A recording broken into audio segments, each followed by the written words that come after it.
Hello everyone, this is Shijo Chandapillai, your favorite clinical oncology hypnotherapist. I help people overcome migraine so that they can live a pain-free, peaceful life, planning whatever they want to do and live life on their terms. Today we're going to be talking about the migraine being your protective mechanism. A lot of times people see migraine as something that is punishing them throughout their life. But the truth is, it's actually a protective mechanism that was initiated when you were a child till now, so that you don't have to be dealing with any pain that is outside, especially any threats similar to something that happened in your childhood. So let's go deeper and see what is the science or what is actually happening with people who have migraine. So a lot of times when I see my clients, when I get my clients, a couple of the migraine triggers that they talk about are stress. That's a big one. Sleep disruption, noise, smell, air pollution, and diet. So when people go through any of these, suddenly their migraine gets triggered. So what happens is that any of these happen, the body is supposed to be in a homeostasis state, which is like the ideal state. What happens is that there will be releasing of oxidants in your body, the opposite of antioxidant. And when the oxygen level goes up, it actually interferes with the brain functioning and causes neuroinflammation. And the more the neurons get inflamed, the migraines will be pumping up. So in order to understand what oxidants, we have to know what it is. So oxidants are like the byproduct after metabolism that happens in your body, which means when we eat, consume food, things like that, the byproduct is just, not human waste. It also has like oxidants that's released in it. That's why we have to consume a lot of antioxidants so that we can neutralize the oxidants in your body, thereby releasing a toxic environment in your body. So what happens is that when all these kind of things happen, these increases the oxidant production in the brain and neuroinflammation happens, and suddenly the migraine is pumped up. That's how the trigger induces the migraine in your body. So now let's look at how is this happening from an emotional standpoint, or like on a nervous system kind of standpoint. So again, the migraine triggers that we're going to be seeing are stress, sleep deprivation, noise, smell, air pollution, diet. And now let's see how all this can connect with your adverse childhood experience. So I'm going to put a circle over here and we're going to make some connections. And we're going to put another circle here by the migraines, and then we're going to see how that's going to be connected. So let's look at number one, stress. When you're in during your childhood, what happens is if there's domestic violence, if there's emotional neglect, if there is emotional abuse or even sexual abuse, what happens is that puts you in a terrible traumatic experience, which involves with a lot of stress. So what is stress? It is a state where you're in a fight or flight or a freeze mode. So either you're going to fight it, you're going to, run away from it, or you're going to be in a freeze or frozen mode, which means that you can really do nothing other than experience this traumatic event. So imagine if you had like an alcoholic father or a drug addict mother or some siblings who have their own problems, or stepfather, whoever it is, right? They will come in and, as soon as, we're sitting down trying to eat something or do something, we're always in this pinpoint that something is about to happen. Some sort of problem is going to be coming up. Some sort of argument is going to be coming up. So the stress from it is actually so traumatic, and that is like one factor that contributes to this adverse childhood experience. So when stress comes in, the body and subconscious mind automatically learns it, and that will have a coping mechanism from here leading to migraine. So next one, number two, sleep deprivation. So a lot of times, during your childhood or even in your adult life, what happens is that due to stress or some sort of conflict that is going in your house or even abuse going in your house, you're always in this face where when it's going to happen next. So what happens is that since you are always thinking about it, or it's running in your subconscious mind, you're always in this protective mechanism that induces stress. And what happens is that you cannot go to sleep comfortably, feeling safe or anything like that. So for example, the herder we're going to be using, who's ever creating your adverse childhood experience, the herder, as soon as you hear them walking, that gives you or puts you in a palpitation mode. So what happens is that you cannot have that complete sleep, and thereby you're going to be having this sleep deprivation again, which is derived from this adverse childhood experience. Now we're going to be looking at number 3, noise. This is a big one for migraine triggers, people who experience that. What happens is when they hear certain type of loud noise or shrilling or different type of noise, what happens is that suddenly the migraine shoots up, or that's a triggering or contributing factor towards migraine. What happens when it comes to noise? Think about it. When there's a conflict between dad and mom, or any sort of abuse or any problem, people tend to raise their voice, or if they keep on shouting and shouting and shouting, that also contributes into noise. So all you going to be hearing at that age when you're 6 or 7 is loud noise. You might not even understand what they're saying because they're so loud and you're just getting pain from it. So this noise thing also contributes in a big way towards your adverse childhood experience when you go through trauma. Now, next one is smell. A lot of people also complain about smell being a trigger, which is absolutely true.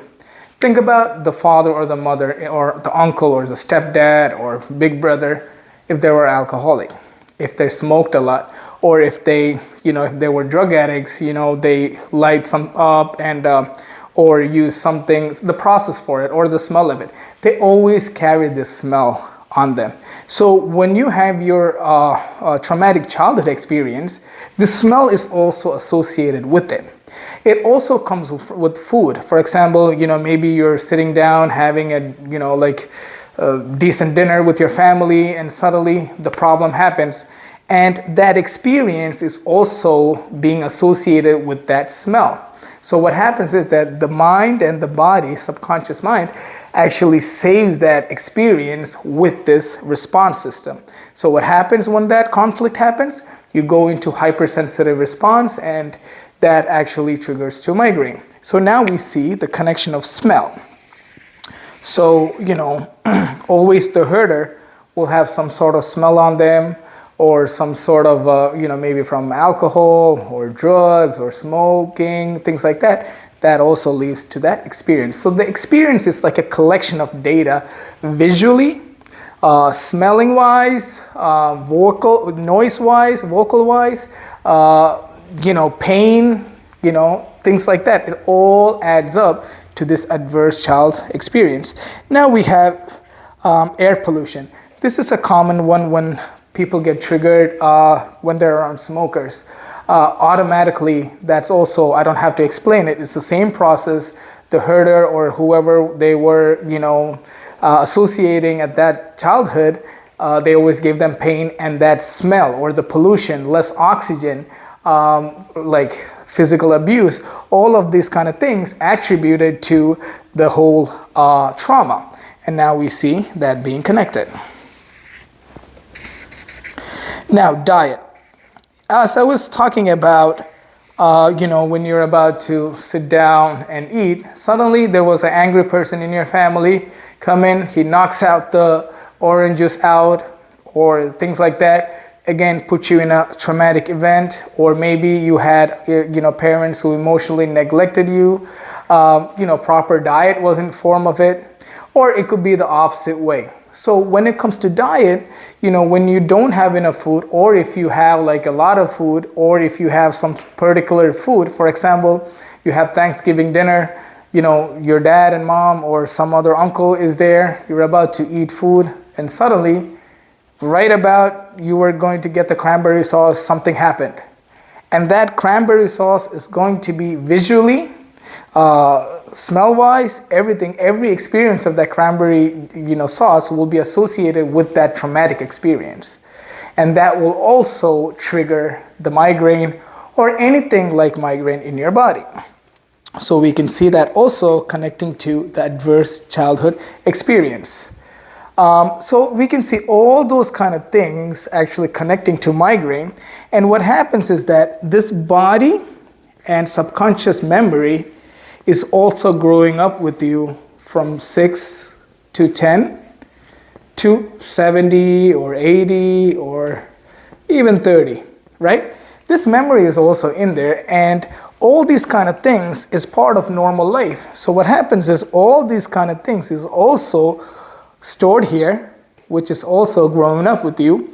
And anytime any similar activities comes in this age period, you will have that hypersensitive response, which will trigger this migraine. This happens, this is going to happen. This is in the between. This is the underlying root cause. This is the protective mechanism. So anytime these things comes in, that means the threat is about to happen. What is the threat? Something similar to your adverse childhood experience. As soon as the threat comes in, you have to protect yourself. You have to either go to the room or not mentally or physically be part of it. You have to have some sort of thing, because the hypersensitive response will trigger this migraine. So do you see how it's actually protecting you? So anytime this thing comes in, the body and the mind is protecting you through migraine.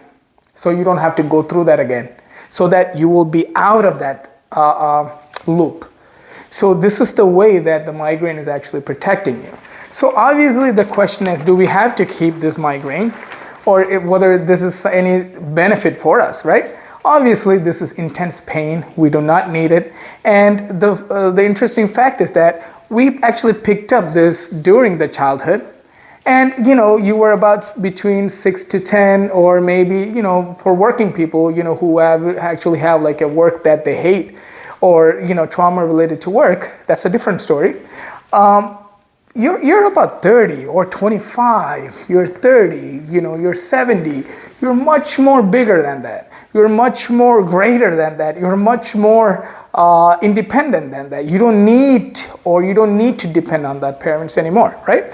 So what happens is that we still hold those belief system or that mechanism inside of us. So the first step to actually do this is to re-edit this adverse childhood experience. How do we do it?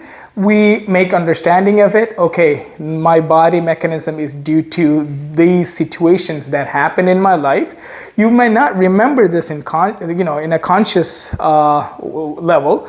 You will only remember this in a subconscious level, because that's where the deep memories that gives us experience are stored in.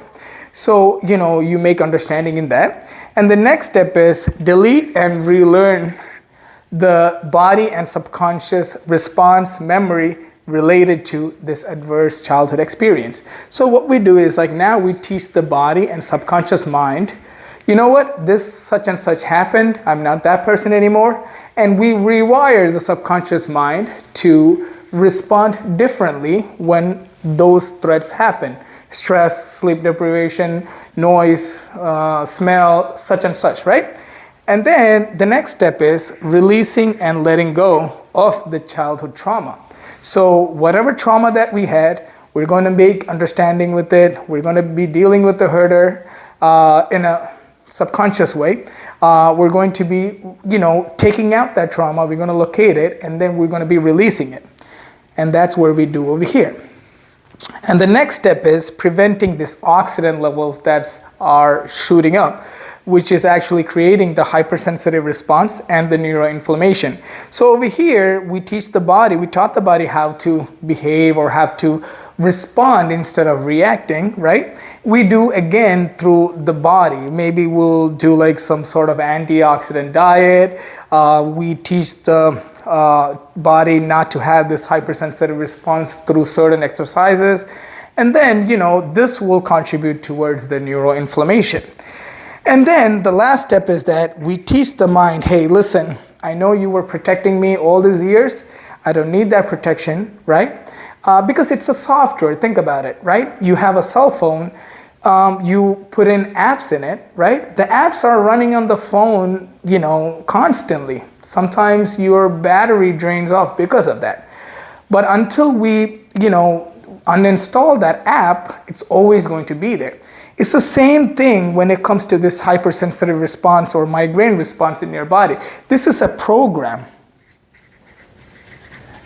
that is in your subconscious, and the hardware is the body. So until you uninstall this program, which is through this is still going to be running, right? So the last step is we teach the mind that, hey, listen, we don't need this anymore. Thank you for the protection and stuff. And then we actually remove it in a metaphysical way.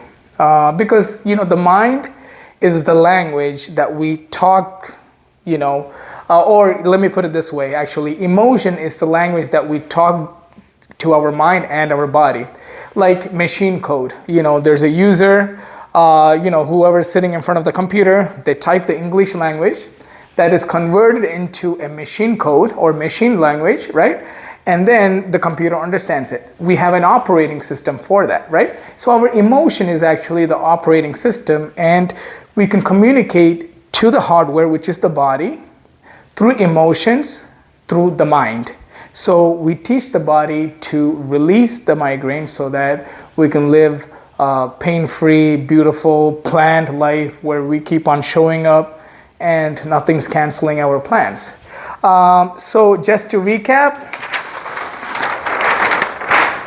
so we were talking about the migraine triggers, right? How it actually creates the migraine in your body through neuroinflammation.